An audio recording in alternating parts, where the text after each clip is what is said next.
and welcome to the best thing you watch. I don't know what Chris is doing. This is Chris from Movies and Munchies over there, doing the weird things with the camera. Ruben, I'm trying to show you my shirt. I have a Pikachu shirt on, but Samurai Pikachu. Nice. This is very cool. I like it. And behind me, I've got He-Man, and on the other side, I've got a Demigorgon, and over there, let's move the mic, is Cthulhu. Nice. Because we all need a Cthulhu. Yes. Welcome. Thank you for joining us. If you're new to the podcast, and I presume a few of you might be, considering we've had an influx of people watching the last episode. Thank you for watching. This week we have an interesting... I think it's interesting. We never quite know how it's going to go. We'll do a few tangents. We're going to talk about the best thing we watched this week, what we're looking forward to in the podcast extra section, as well as entertainment news. And I believe for the Patreon this week, what are we doing, Chris? It's kind of an existential question. Well, not really existential, but, you know, just the discussion on cinema and the internet's influence on it, good and bad. So I think it'll be fun conversation at the least. I think it'll be interesting. Yeah. But before we jump in, as always, I'm sure Chris has a question. I do have a question. Yes. All right. So would you rather be in a Hunger Games arena or be on the Death Star during the Rebel Alliance attack? I think Hunger Games. How come? Because, well, the Death Star blows up. True. Knowing my luck, I'm going to run into Vader, or I'm not going to get an escape pod, and I'm just going to blow up. And if I take me as I am now, I'm unfit, overweight. I'm going to hobble down we're like, yo, what's up? And I'm just going to sit down and talk to a stormtrooper that's dying and say, hey, dude, how you doing? You got a drink in there? How do you go to the toilet? I'm going to ask all those questions a Star Wars fan wants to know. Like, what is there? Like a flap? Is there a zipper? I'll ask stormtroopers that. Nice. I won't ask Vader anything. I'll just yes, I will come over to the dark side if you'll have me. Yes, and he'll say no. Hunger Games, at least. Any kind of knowledge you have of the wild, depending on what sort of location it is. If you have the basics, and I grew up in South Africa, I think I might be able to fashion a spear. I'll have knowledge of what not to touch or eat a little bit. I can find North, probably. How that helps in the Hunger Games, I don't know. Yeah. And I'm big and weighty, so if I get going, if I see a little kid, I can probably take one attack and then just like squash him. Yeah, I think I'm more likely to survive that way. What would you choose, Chris? I would be exactly like you for the exact same reasons. I mean, I would have a minimal chance of surviving in Hunger Games. But zero chance within the Death Star. My luck would be, I would be really far in to the Death Star, and so there's no getting out. Yeah, exactly. You know, at least in the Hunger Games, I mean, I don't even need to rush towards the weapons. I just need to rush the other way. You know, I just need to, and then I can figure out something later. You know, like you. You know, I don't know, find a taco truck and sit down and be good to go. I don't know, but just exactly. Yeah, I probably still wouldn't fare well. I'm going to be like that guy in Emperor's New Groove. Like, I'm sorry, I've been turned into a cow. Can I be excused? I'm just going to say, I'm not meant to be here. Yeah, I did not volunteer. Not I'm tribute. Clearly not the right demographic for this Hunger Games. Come on. Whose champion do you think I am, right? Yeah, look at my beard. Like, seriously. Oh, goodness. Oh, funny. Yeah, so there you go. Cool. On that news, there you go. On that roll, do you want to start us off on the best thing you watched this week? Sure. Yeah. Okay. So I think some of ours are going to overlap, but I've been wanting to talk about this show for really weeks now, but it just wrapped up. And so now I think we can, and it's Shining Girls. It's on Apple TV Plus. I want to talk some spoilers if that's okay with you. Sure. Here's a massive spoiler warning just for for the whole show, really.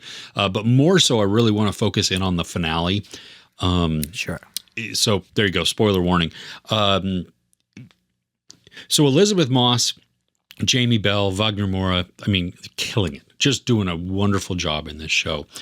We have spent, it's 8 episodes long, each of them like 45-ish minutes, maybe close to an hour, and so much building up with this shifting realities, this time travel, possibly, at least it's hinted at through a lot of that. And then we finally get answers in, I think it's episode 6, where we focus on Jamie Bell a ton, and we understand it's a good episode. Oh, it really was, because we now get a great understanding of how he's able to do what he's been doing, because he is a serial killer, but he's doing it through time. And it's because he comes across this house that has an ability to transport people through time. That that is not explained at all. The house just is. So I would like some lore on that, but I don't necessarily need the lore on that. But Jamie Bell somehow figures out that you just have to think of a date and time, and the house transports you to that. But that's at least verbalized. I don't know how he comes across that knowledge. Maybe it's trial and error. Maybe he was just thinking about trial and error. That's how I understood it. Okay. Yeah. So we get to the finale then, and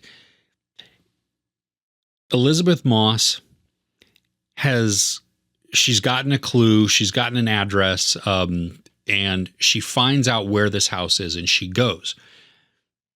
Now, we have spent 7 episodes building up to this point, where it is very mysterious. It's very, mind-melting. Like, I loved it because I couldn't figure it out. You know what I mean? And they show you, like, things just change here and there, and you're like, wait, how is this changing? Why is this changing? And the characters, why is this changing? The characters don't really even know why it's changing at certain points.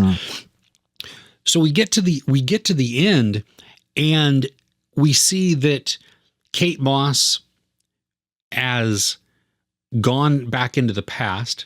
She has informed people of what Jamie Bell is going to say, which means that she has been there several times, because she's learned what he's going to say, just like him. I mean, she's done exactly what he's done through the show. And so my problem with the show is that I feel like it was wrapped up too easily, even though I love the whole series. I love the show as a whole. I felt like you've built it up so much that when we get to this end, you make it very convenient to wrap all of these storylines up, rather than give us an episode where Elizabeth Moss's Kirby finds the house and she's discovering things. She's moving through time. Let us see some of that. Let us see, just spend more time with her. And when she's doing things, how is that changing the past around her, or the future, the present, whatever that is? And then give us the actual conclusion where she works to take out Jamie Bell. Does that make sense? Yeah, no, I totally get it. It did feel like it went from episode 7, we were like, you've explained how, but now how is it going to conclude? And then it concluded in episode 8. I do feel like I can understand the disappointment in... I think basically they've used the movie magic thing, where if it happens off camera, then we don't need to explain it. And so there's a whole bunch of stuff that happens off camera. She goes and does stuff, and we have to put the puzzle pieces. So she comes in and she just knows everything. Where we've seen Jamie have to learn how to control the house or use the powers of the house. But I think there were also other things that you can put together in your mind of, she's a little bit different to Jamie. I think she may be more powerful, naturally attuned to the house. She showed that she was able to do things without him, as far as I understood. They were just happening naturally. Whether that's an occurrence because he is around her, I don't know. There's an argument for that for sure. But just how quickly she was able... We don't know how quickly, I guess, but we think it's fairly quick, how quickly she was able to change things or put things into place like he did. Yeah, that's a little frustrating. But it also leaves questions like, does everybody that was involved with him now know? Because there was that one woman I think it's Clara? like we thought she was going to die. Yeah, the astrophysicist. Jinsuk. Yeah. Oh, Jinsuk. Yeah, and I really liked her story, but she kind of knew at the end, so that does mean that she needed to know. So I was just wondering how far she went back. Did she explain to all the women? Did she save all of them, or was it just now that she's in control of the house? How far does she go back? Because if he never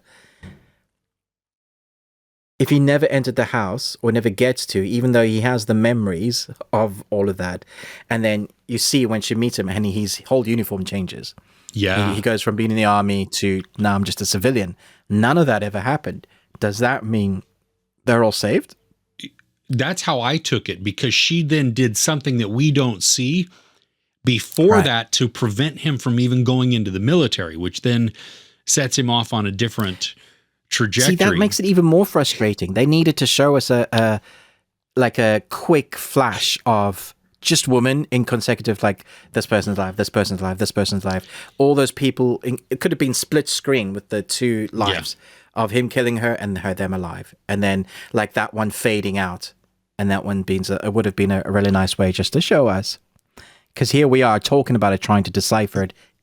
Did it or didn't it? Well, and you brought up something that triggered a question in my mind. So Elizabeth Moss, obviously, because she's the one going through this, she's remembering everything. I mean, she has all of the context from start to finish. Philippa Sue, Jinsuk's character, or Jinsuk, Philippa Sue's character, Philippa Sue is the actress. She, while she's with Elizabeth Moss and these things are happening, she is aware that things have changed. She is aware that exactly. But why doesn't everybody else also know these things? Like remember these things? Like, so if something has changed in the past, Jinsuk is no longer the astrophysicist at the planetarium there. She is now a mechanical engineer who has dropped out of grad school. But she knows that, right? She knows that something has changed. But Elizabeth Moss's husband, Chris Chalk, is the actor. He doesn't even know who Kirby is. Like, so it leads me to think that whoever Jamie Bell's character messes with, attacks, somehow gets pulled into that kind of timey-wimey stuff, so that if they had survived, or if Elizabeth Moss had intervened like she did with Suk, then they would have also gone around being aware of what's going on. Or it's Elizabeth Moss' character being around Suk, who has the extra powers, is able to change things or influence things. Well, see, I didn't take it as Elizabeth Moss had any sort of power.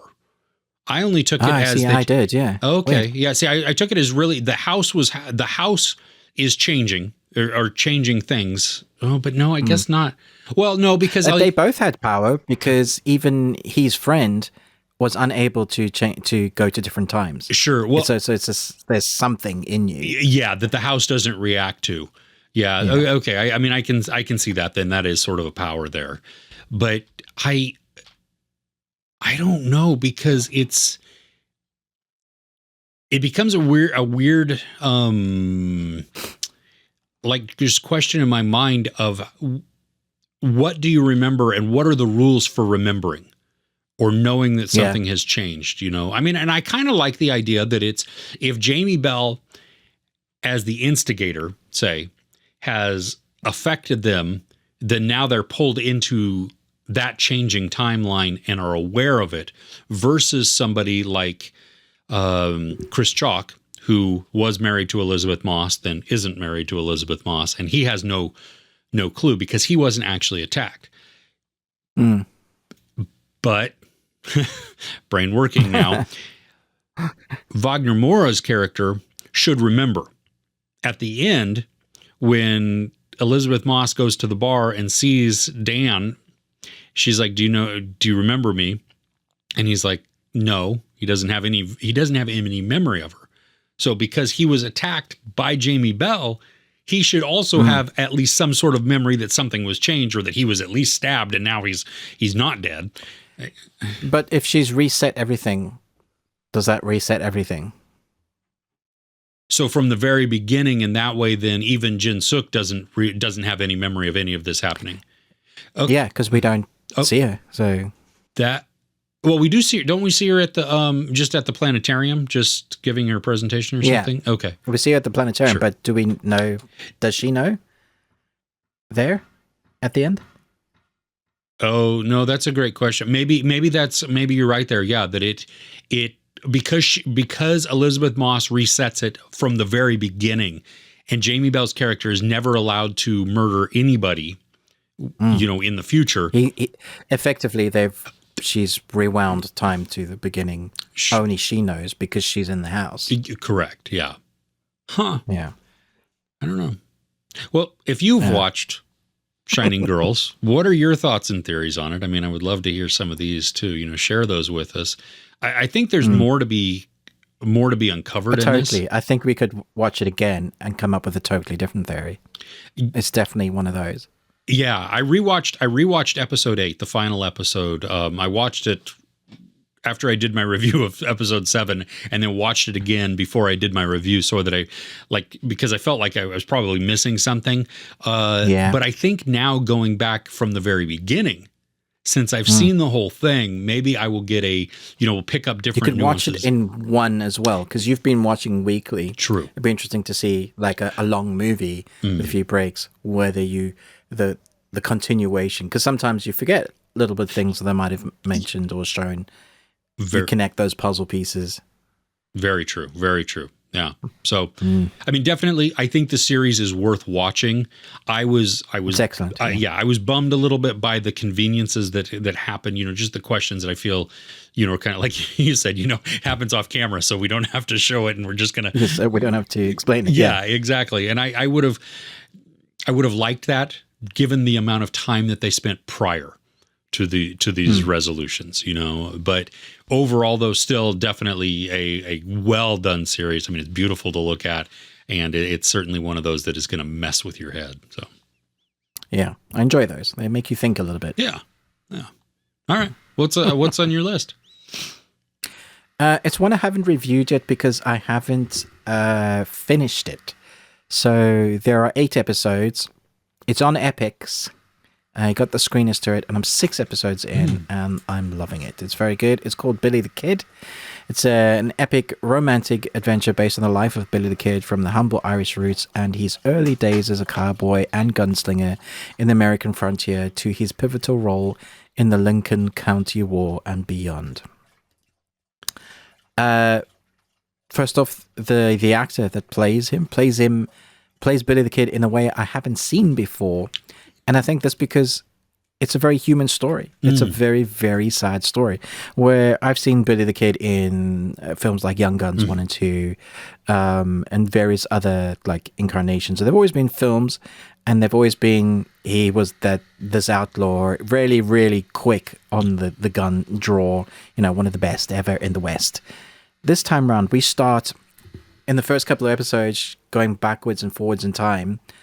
We see him, it starts off with like, he really doesn't want to kill this guy. He's given this guy a chance. He's taken 2 bullets out of the guy's gun without the guy knowing, and the guy still shoots, and he's like, I'm giving a chance. I really don't want to do this. And the guy clicks again, and he's like, I'm going to have to kill this guy. And then it flashes back to him as a kid, and you see what he has to go through as a kid, who he loses, as part of the family. The West was, we had no medicine or anything back then. So it goes through all of that, and it just shows how life steered him into a place where he had to be an outlaw, where even the law was corrupt. And so by the time you get to him being an outlaw, you don't care. You're fully 100% behind him. Like, you want him to survive. The thing about, if you know anything about his life, you're like, this is not going to end well. So the whole time you're rooting for him, you're also kind of sad, because you're like, I know how this is going to end. Everybody he meets, you're like, yeah, you're that famous cowboy I know, you're not going to survive. You're that dude, you're not going to survive. I haven't finished it yet, so I don't know if they're going to do multiple seasons, but it's very entertaining. The way it's put together, like, very bingeable. Every time I finished an episode, I wanted to know what was going to happen next. It's filmed in a way that lets you see the action. There's no fast cuts, there's no fast pacing in like, oh, we're going to cut now, close up on this, very artsy. No, it's a proper Western. It has edge of your seat moments. It has really emotional moments and all things I wasn't expecting from the Billy the Kid kind of series. I thought gritty action probably, but this is a drama and it has a lot more heart. And when this action is great because they earn the action, which I think is great. And they really embrace his Irish roots as well. So there's a lot going on there, like from the culture of his family coming from Ireland to America, trying to find a life. They really kind of go into how hard it was to survive in the West. I'm burping because I've just had a beer. So if I say things I shouldn't, I'll blame the alcohol. It's 5 o'clock somewhere. Well, it's 20 to 4. It's well, for everybody else, it's 7:40 on the West Coast AM. Right. So I have whiskey in my coffee.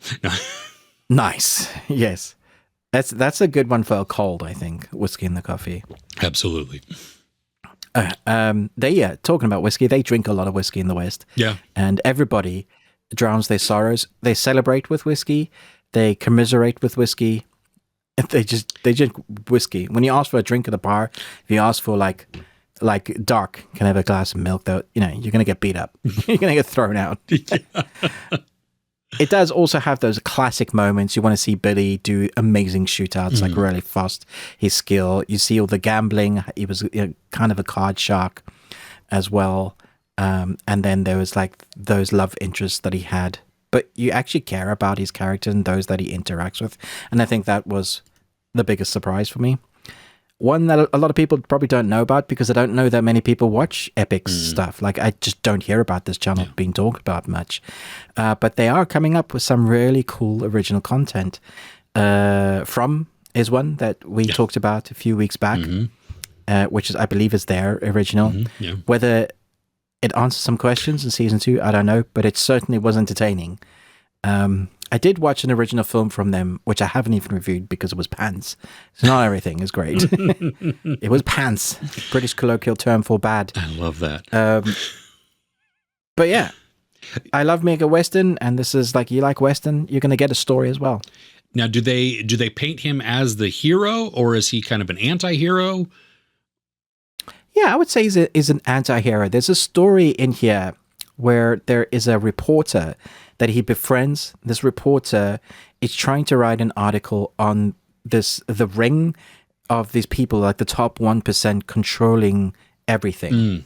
And he gets in trouble. And so by association, if Billy will do something, he'll break into somebody, decide not to hurt anybody, not to steal anything, but still get jailed for 3 years because he has the association of this good guy that is the lawyer. So by the time he becomes an outlaw, he's kind of an anti-hero. There's a lot of times where he's put in a situation, whether the people he's hanging out with or the people just after him, where he doesn't want to kill, but he has to survive. Or he finally makes that decision, I can't let this guy survive because that will be the end of me or my friends that I care about. And so there's never been a part where like, yeah, you're just the outright bad guy. It's like, you're just a bad guy because of the place you find yourself in. Had you been alive in today, you probably wouldn't have ended up like that. You'd probably be a cop or something. Yeah. A whole nother conversation there. In the UK, let me specify. Okay. In the UK. Is this a weekly release also? Like, because From was a weekly release. I think so. Okay. And I think the last episode is this weekend. So you can go now and watch all 8. Nice. I believe. Yeah. Right on. Very cool. Okay. Yeah. Fun. So what is your favorite Western, Chris, and those listening? Oh gosh. Wow, it's a tough question. That is a tough question. Because there's some good ones. There's some good modern ones as well. Yeah, there's some like the ones that really pop into my head first are the more of the modern ones.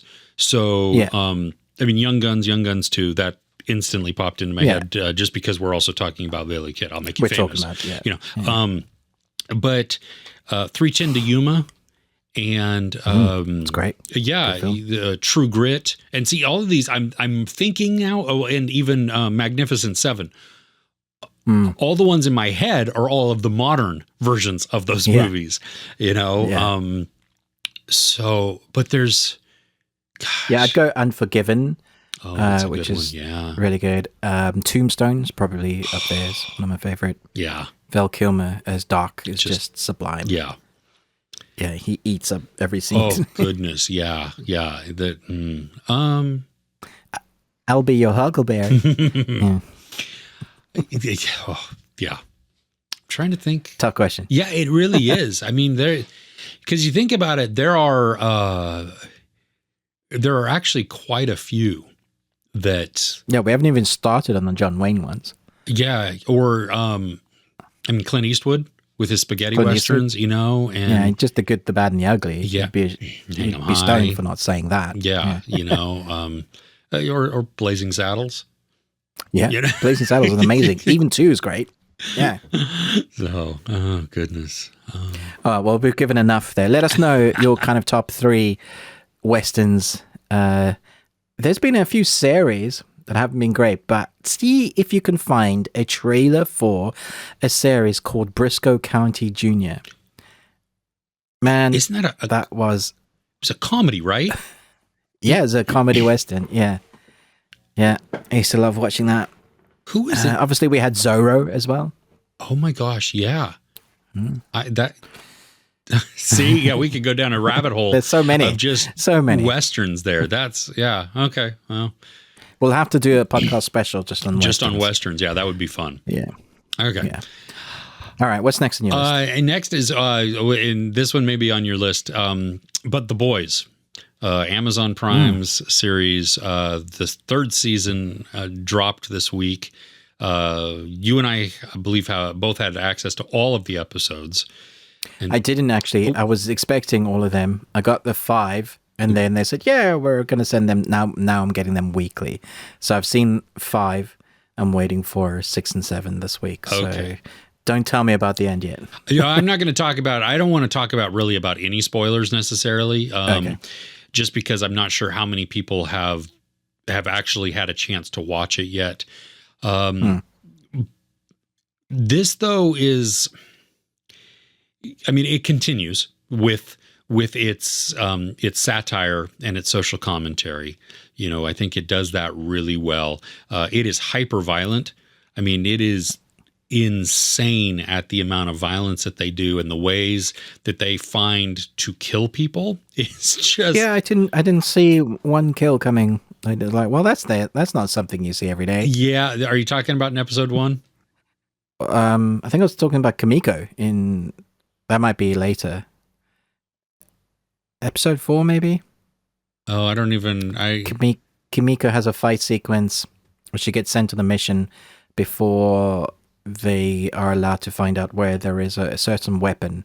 And Kimiko goes and fights this guy, and she has like 2 massive things in her hand. Oh, yeah. Kills somebody. Yeah. Well, you're talking about something else. I'm just... in episode 1, I mean, you're like 10 minutes in, and it's like... that... Wow. Okay. That was unexpected. That was, but so the series is a lot of fun. I think, it's, gosh, I'm trying to think of, I have my Amazon thing decided to turn itself on and try and listen and respond there. Okay, so I have a question for this, really, and I think this is really what I want to talk about most, and you can, we can talk about however you want to also, but,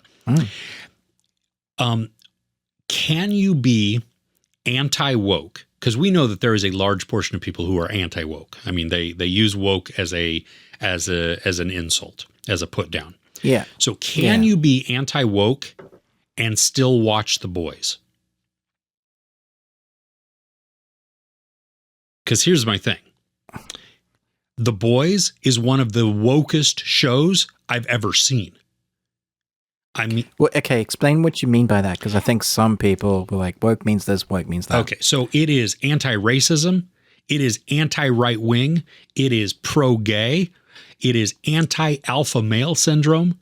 I mean, it flies in the face of all of these things that you're saying that because it's satire in the way it does that. Yeah, I mean, because Homelander's obviously so masculine, and he's all about I am the man, therefore you obey my authority. Yeah, that's exactly it. Yeah. So I mean, this whole show is addressing things like, you know, when I hear people go, "Oh, that's woke, I'm not going to watch that." You know, that's just, it's pushing some agenda. It's pushing the, you know, this or this, you know, this one, it's pushing the gay agenda. So I don't like that. Or it's just saying that everybody is a racist and I'm not going to watch that. Or it's saying that men are bad and I'm, you know, because they have power and I'm not going to watch that. Well, so do you watch The Boys? Because that's everything that you say you don't watch, you know? And as I was processing this week after binging it, it just struck me as funny, because I think the show is so good in its social commentary, and there are so many layers to it that it attacks that, and it does it in a whole bunch of different ways. I ask that question as a legitimate question, not as like trying to just poke the bear or trying to be, you know. Oh, no, for sure. It is something that you can talk about. I mean, I think this is one of the reasons why I didn't find it funny this season. I definitely laughed at moments, but I was laughing for the extremeness of what I was seeing on screen, or what the characters were doing, or what they were getting up to. But I felt like it was a much more serious tone. Even the satire stuff, I was like, whoa, that is...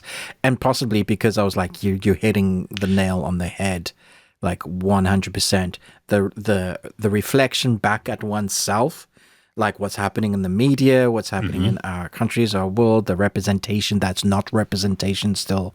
Yeah, for sure. It's them saying, hey guys, it's time to wake up. And which is why you get the anti-woke, we're so woke, I'm so woke that I'm not woke comments, which is bonkers. I don't know if you can be anti-woke. I think we all just need to be human and realize we're probably all racist in some way. There's definitely some part of your upbringing from the culture. If you're white, 100% you're racist in a little bit. You might not mean it, and there's things you can unlearn. But, you know, me coming from South Africa, for sure there was stuff in my past that sometimes will be sayings and like, oh, I didn't even see that coming up. And I think the show pokes fun at that, but it doesn't choose one particular sect.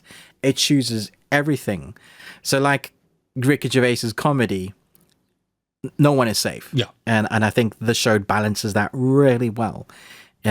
Which is probably why it has so many people being offended in some way or another. Like, I feel like a little bit attacked. Maybe that's because it's pointing some part in your life that you need to address, maybe work on a little bit.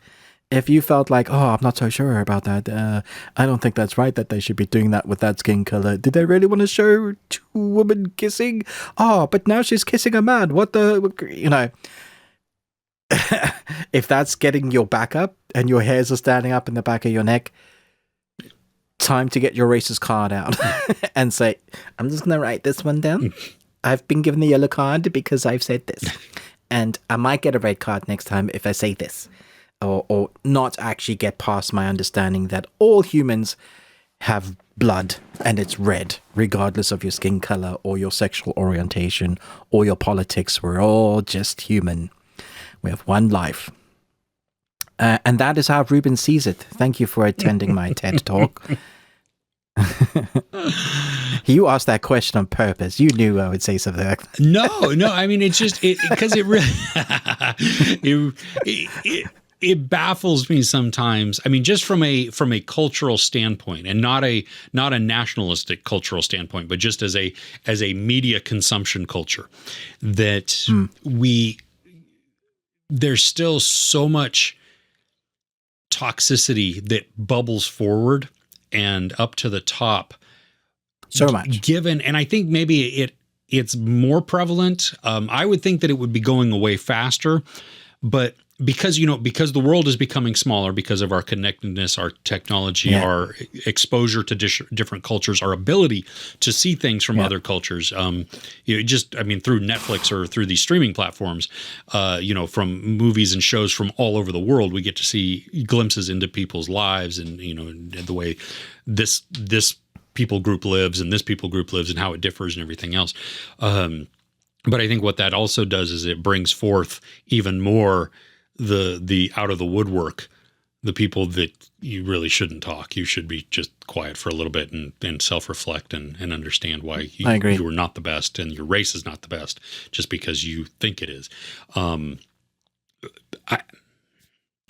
don't know. I don't know where I was going exactly with this. I just think the show I think is biting, but it's really effective. So, if you're looking for an action show, this gives it to you. This has the fights, the choreography is wonderful. The filming is gritty and it puts you right into the storyline. These characters are complex and most of them are unlikable and they're designed that way. So that you even on the good guy side. Yeah. Oh, absolutely. Yeah. There's only probably 2 or 3. Not even. I would say Kimiko's had a bad start, but I would say she's a good guy. I would say Frenchie has had a bad background, but he's a good guy. I'm not so sure Butcher's a good guy. I'm not so sure Huey's a good guy. He's selfish. Yeah, no. The only other one that is Mother's Milk. That comes into mind, that you see this redemption arc and he's struggling. And that's what I like too. Really you know what I mean? Yeah. And this one, this season brought in so much family relationship and so much. There were these kind of couples all over the place with the storyline. I felt like it was the story arc that we might be waiting for the next season for what goes on. I just hope that we're not going to string along the Homelander story for that season as well. It does feel like we've been doing Homelander for 3 seasons now, and they need to move on. I haven't seen the last 3 episodes, so my worry is, are they replacing one monster for another? But you'll know what I mean by that.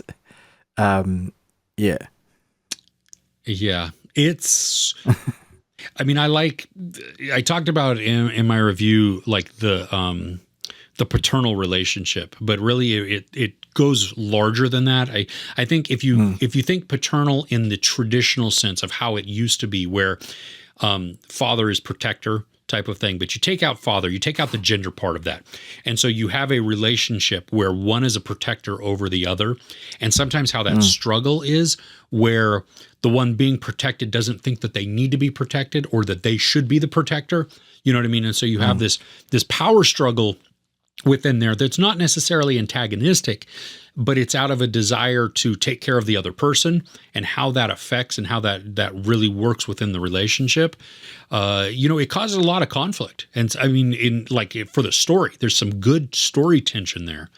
And this season, it interweaves that through almost all of the characters, which I think is really great because you have Ryan, the kid, with Butcher and Homelander, that triangle that happens there. But you have Homelander, if you think of him as like the father figure or the one because he's in power or he's in influence over some of the others, so you have like Deep trying to get himself back into the 7 or A-Train also trying to get himself back into the 7. So these, and vying for approval. And what does that mean? And should they want approval from Homelander because he's a terrible person? And, he's horrible all the way around. And are they worth it without him or without being in this? And you can follow that through so many different things. Even just like take I liked that Frenchie and Kimiko's relationship is very similar to Starlight and Huey's relationship. Yeah, that's a good comparison. Yeah. I would like more from Starlight, actually, to be fair, in terms of the use of her powers. So from what I've seen, she's not getting to be Starlight yet. We saw some of her in season 2 where she got, but I remember season 1 going, oh my gosh, that's her power. I wonder how they're going to use that. And they never really delved into that. They're just like, her eyes glow and then she calms down. Like, come on, this is the power of a star. Yeah.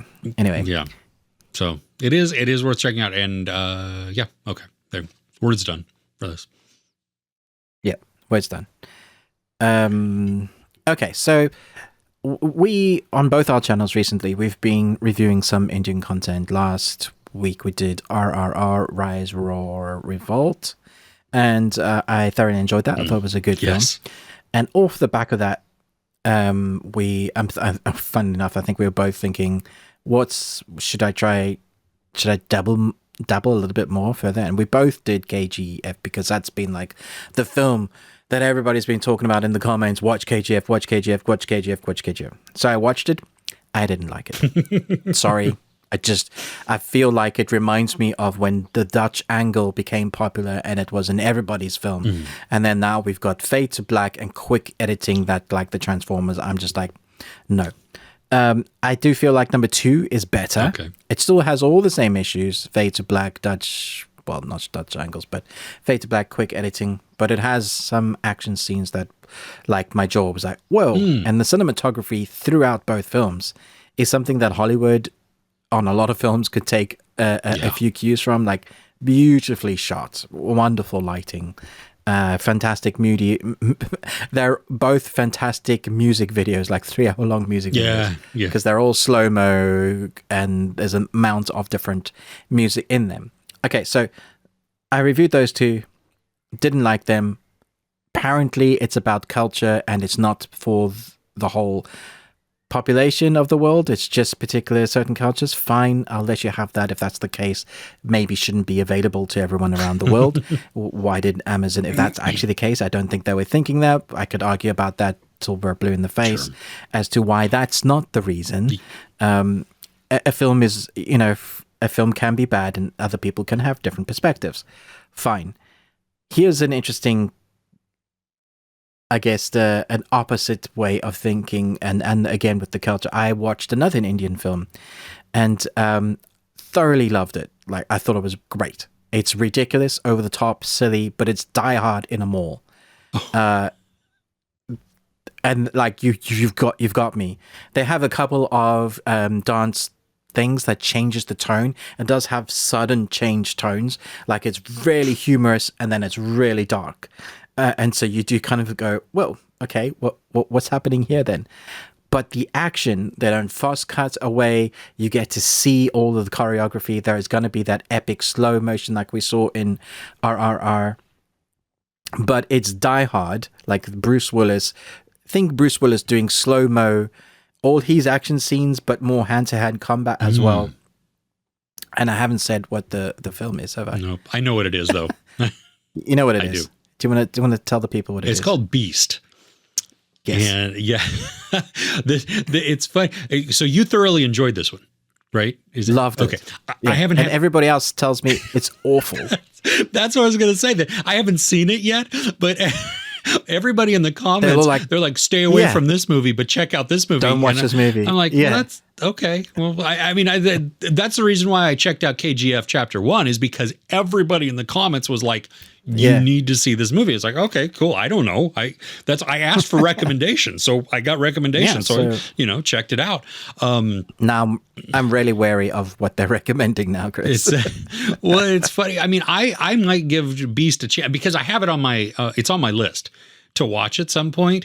Just because somebody had mentioned at one point, like that it was Die Hard-ish in a mall. And I'm like, that's exactly what it is. That sounds fun. I mean, that's really, you know what I mean? Like, it's exactly what I needed after having watched KGF. Okay. I was like, oh.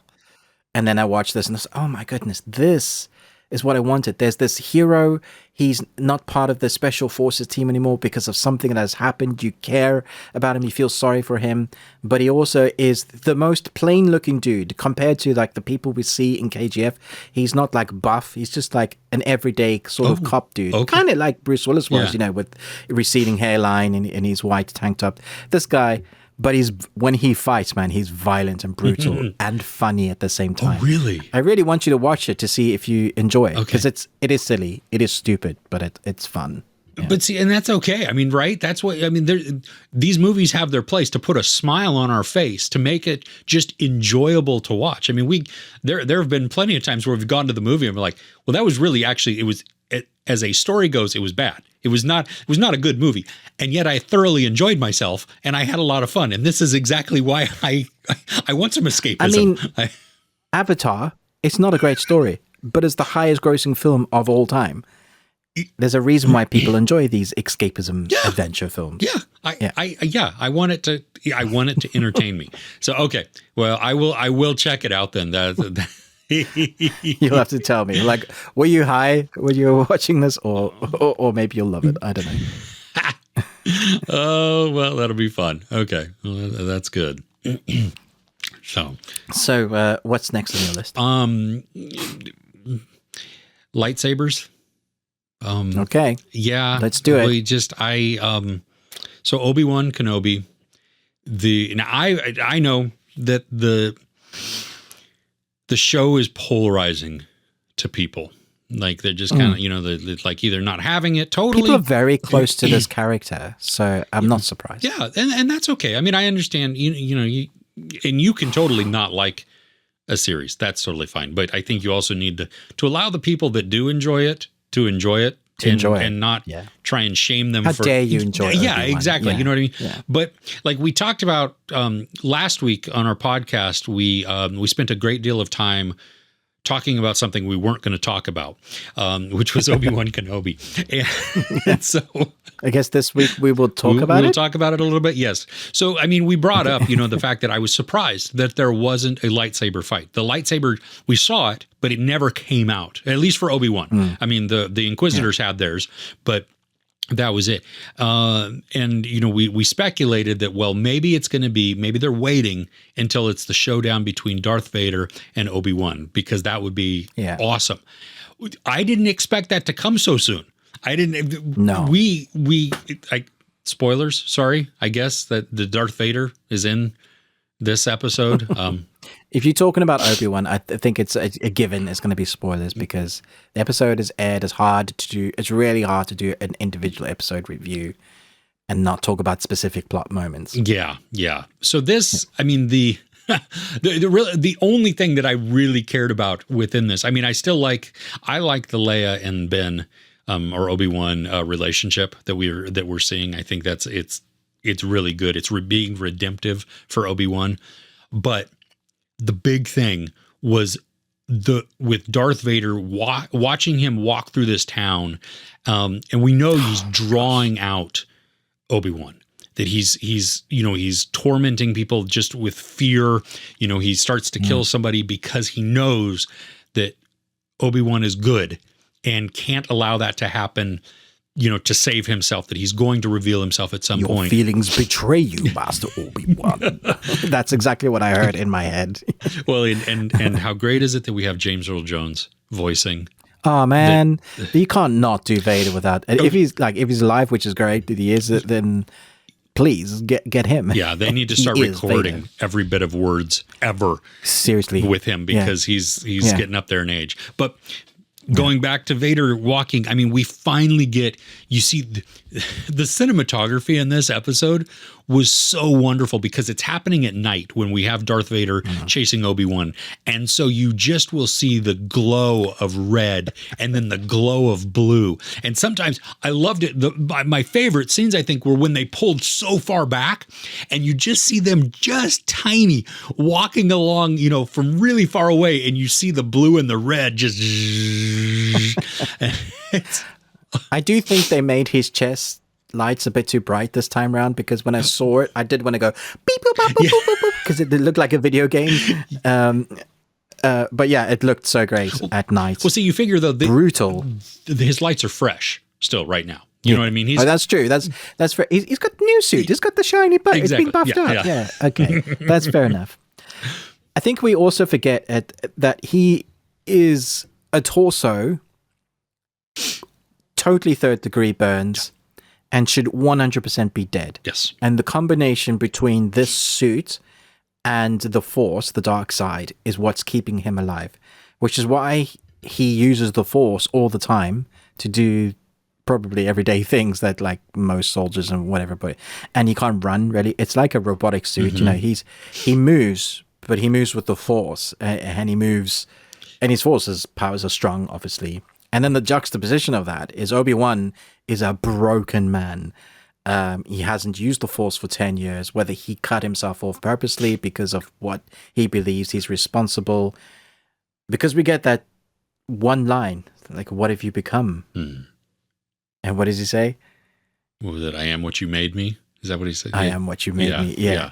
And that was just... And if that wasn't brutal enough, what he does to Obi-Wan by dragging him through the fire with the Force, and then not wanting him to die, so using the Force push to wipe out the fire that had been lit using his lightsaber, which I'm guessing... Because I thought Obi-Wan had pulled the cans down with the Force to stop them from walking. But was that Vader then? I thought that was part Vader of the plan to light the... Right. Yeah. So I know a lot of people are complaining about, well, why didn't Vader just put out the fire then and stop Obi-Wan from escaping with the droid? And I think we had a conversation about this online recently. It was, well, there's a number of reasons. One, there is canon. You can read the books, watch the animation series where Vader is actually afraid of fire because of the volcanic scene since Revenge of the Sith. Makes sense. He's got some PTSD about that. I get it. But also, he's probably playing with his food like a predator does. He's waited 10 years for revenge. He doesn't want it to be over. He found him. Now he's on his trail. And that's what's going to be, that's what's going to come into play.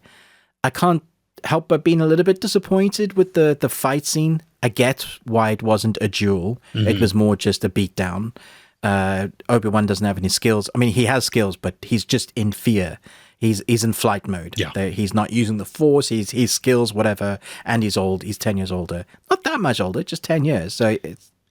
Yeah, but I mean, he's out of practice more than anything. Yes, you know what I mean? yes, So you're absolutely right. He's out of practice. He's in survival mode at that moment. He is not standing up to actually engage in battle. He's only defending himself and trying not to die. That bit when Vader goes and Obi-Wan goes, nope. he legs it. I was like, I'm with you, dude. Yeah. That is Vader in front of you. Yeah, which I think hopefully, because we only have 3 episodes left, that we will watch some training, some practice happen with Obi-Wan. You know what I mean? To get that confidence back, which then leads us to some sort of epic showdown. I'm expecting him to beat down a couple of Inquisitors, and I'm expecting him to win a fight against Vader, because there's a one line in A New Hope where, not obviously kill Vader, but win at the fight, so that when we meet again, but I am the master now. Roles are reversed. I think too that I don't think that Obi-Wan will ever want to kill Vader now. You know what I mean? He can't. I don't think he can. He didn't want to do what he did on Mustafar. I mean, that was truly, I mean, he was heartbroken about it. And then we see the ramifications of that within this series of just how broken that made him, how full of remorse, because his best friend, that whole relationship. So, which is why I think in A New Hope, he could have fought a lot more, but he chooses not to. And he just, because he wants Vader to have the redemption. He wants him to get to that point of that redemptive arc that he can turn away from the dark side. There's still good in him. Yeah. I felt it. Yeah. No, there isn't. Yeah. You know what he's done. Just that one moment. So if you put those 2 moments we've seen, that one walk from Rogue One, where he's in, he's trying to get the plans, and he's just like flinging people up to the roof and he's slicing. But then you put that with this moment where he's walking down, snaps one neck, drags one person, uses the Force that side. And you're like, yeah, this is what everybody presumed he was like once he turned. But we've never really gotten to see that. Like, we're actually playing in that world, it's a really fun time to be a Star Wars fan, because we've got so much Star Wars content coming out, like weekly, monthly, yearly. What we had Star Wars Day recently, and they announced just a plethora of new content. Andor, I'm really looking forward to. I think that could be really good. I think yesterday they announced the second season of the animated series coming this year. September, they announced another anime. We had the anime versions. They're doing another season of that. And what's the name saying that Solo isn't dead? The franchise of Solo isn't dead, that we might get more. Oh, really? Okay. Yeah. Nice. Yeah, so it's good. I like Star Wars, even though I found some things just terrible in the Obi-Wan. They were just like, why don't you walk around the blockade? The gate, yeah. That was when they come on. When had they not pulled out to show show that it's just kind of in the middle of the street, they should never have pulled out. Well, that reminded me too of do you remember in All of Us Are Dead, where so think back to that zombie movie or the zombie show, where all of these people are like in the they're in the street and they're getting ready to block off the horde of zombies coming, but the whole street isn't blocked off. It's and you're like, well, I guess they can only walk forward. How is that gonna work? As long as they're pointed this direction, this is only the direction they can go. They can't veer off to the left or the right. I mean, that was like with Leia's chase at the beginning with the bandits right next to her, and they can't catch her. I was just like, are you serious? Like, what? What is going on? Who designed this? Hey, because I need to have a word. Flea is old, dude. I mean, he's yeah. Oh my gosh. It's just, come on. And Obi-Wan couldn't catch her. Like, it's like, I know you're 10 years older, but she's right in front of you. And he's like, Leia, wait. He does the voice so well. Yes. It sounds like Alec Guinness. Luke. It's so good. Trust in the Force, Luke. Yeah. It's great. Oh, wonderful. Oh, you got anything else on your list? I watched a bunch of stuff that was fairly good. I mean, I'm enjoying sci-fi at the moment. I've started getting into Strange New Worlds, which is the new Star Trek series, which is fantastic. Like, if there was ever going to be a Star Trek series following the numbers of what makes Star Trek good, I'm pretty sure like the fans of Star Trek must love this, because it does exactly what you need. I won't go into it because there's a lot of like, this is where the story is. It just is as if you started watching Generations for the first time. It feels exactly right. And we've had a lot of other Star Trek series recently that just haven't really hit the mark, like Picard. The Netflix one that I know had a mixed reception. I didn't mind, but still it doesn't really feel like Star Trek. Oh. And then the most Star Trek series is not a Star Trek series. It's called The Orville, which had 2 seasons. Seth MacFarlane, I believe, and then was cancelled. And then Hulu/Disney bought it, and it's had a revitalized. And they aired the first episode, The Orville: New Horizons, and it gave us like a feature-length first episode. It was really great. The thing is, I've forgotten is that they use a lot of the orchestra, but a lot of horns. Oh, and it feels very 90s in its score, and it was really irritating. I was like, I don't remember it being like this. It's really horny to be punny, yeah. But it's also a great Star Trek series. That's not a Star Trek series. So if you're looking for some good sci-fi, there's some new stuff that's just come out that's actually worth a go. Nice. So Paramount Plus for Star Trek New Horizons, Disney or Hulu for The Orville, if you're looking for those. Worth sticking on. Just have it, just have a go. See if you like it. Because I went through a slump this week where I watched 4 things and I stopped halfway through each thing. Oh no. I went, nope, not watching that. Just terrible content. There's a film that you reviewed this week, Chris, that I couldn't be bothered to go back and finish watching. Don't finish it. Interceptor is terrible for everybody. it's For the sake of 1,000 views or maybe 2,000, yeah, to give me a little bit of money, but is it worth my soul? I don't think so. It was my wife. It's funny. My poor wife. She endures a lot of the crap that I watch, but she was like, "Is this over yet?" No. Oh gosh, it's still going. It's just it's. My wife was this, but she said, "Can we watch something else?" That's what happened. Yeah, it's Die Hard on a tanker, like or a little island. It should be good, right? It should be. It's under siege. Yeah, but with terrible writing. Ugh. The dialogue is horrendous. The direction is like nobody feels like they want to be there. You have except for Chris Hemsworth. Okay. So I full on, like, there are so many shots of him going like that, doing these things. And I'm like, why the crap is he in this movie? What in the world? And then when the titles, yes, exactly. Yeah. When the credits come up, executive producer, Chris Hemsworth. And you're like, oh, yeah, okay. That still didn't explain why you're in this. Didn't make the film any better. No, if you're showing an outside perspective of how the world is reacting to this, you need to show more than one dude. Just oh gosh,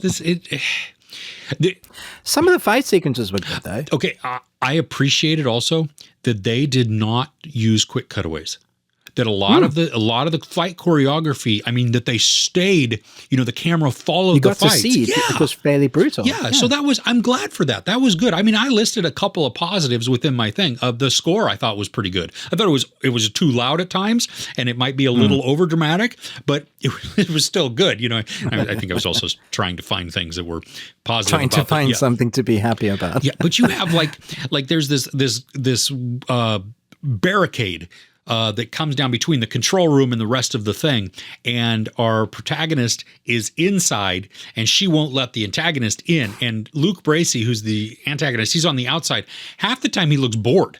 I mean, he's just like looking through the window. I mean, not doing anything. There's no emotion. She's talking to him and he's just like, and you're like, what? I don't even, you don't believe what's going on. So how in the world am I supposed to believe what's going on?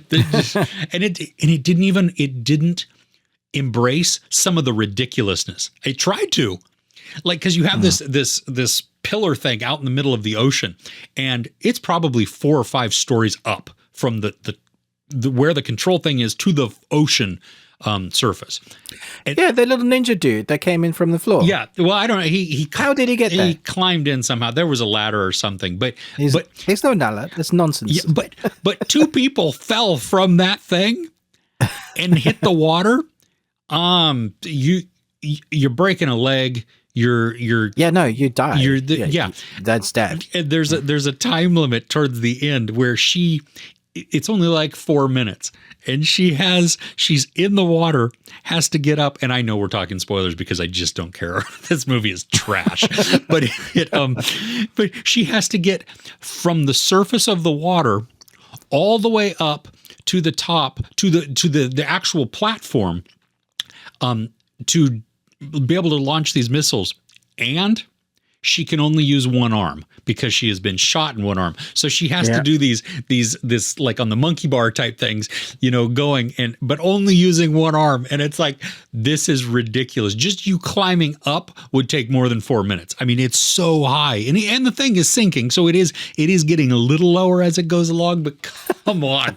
We're not that doesn't stupid. mean the ladder's getting shorter. It just means it's sinking. She's still having to climb up every one of those rungs. Yeah. And she has to do the whole monkey bar thing. And it's like, dude, you're doing this one-handed swing, jump, grab onto the next one. And it's like, okay, embrace more of the ridiculousness at this point. Then no, exactly. Yeah. Embrace it. Don't try and be serious. Yeah. That was a weird tangent. That was a weird tangent. I should never have mentioned that. Oh no, there's nothing else on my list. That felt good. That felt good to rant a little bit about. You needed to vent that. Chris had that brewing. Oh my gosh.